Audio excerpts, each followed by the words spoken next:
And so I've told you a little bit about the things that distinguish liberals from conservatives, right? The conservatives are high in conscientiousness, especially orderliness, and low in trade openness.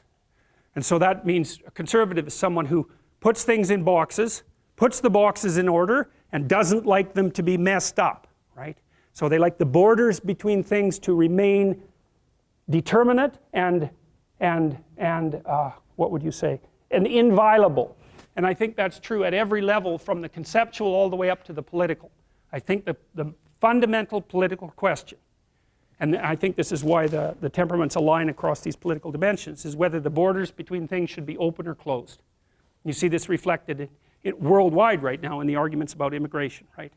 Because the liberal types are saying, open the gates, and the conservatives are saying, wait, you don't know what you're inviting in. And you might say, well, who's right? And the answer is, you don't know. That's the thing. Because sometimes the right answer is, open the gates, these are interesting people, we could trade with them, we could learn from each other. And sometimes the answer is, don't bother, what's going to come in is going to wipe you out and kill you. And really do it. I mean, so here's an example. This is why I think orderliness is associated with disgust sensitivity. And it's one of the determining factors of conservative political belief. What happened when the Europeans came to North America? What happened when the Spaniards came to North America? 95% of the Native Americans died. Why?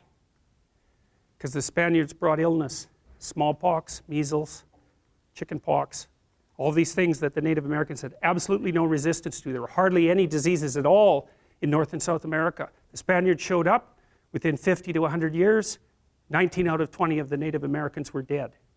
You never know what people are bringing with them. And so what that means is that, how should you respond to people who are outside of your circle of familiarity? Well, the answer is, 1, they might kill you in all sorts of ways. 2, they might bring with them things to trade that are of inestimable value.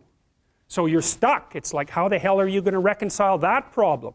And the answer is, well, we reconcile it temperamentally, roughly speaking.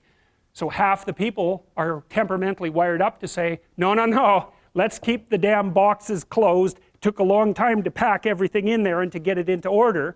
And the liberals say, well, wait a minute, you don't know if you've got things in the right boxes to begin with.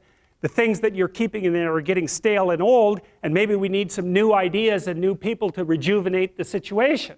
It's like, that's political discussion.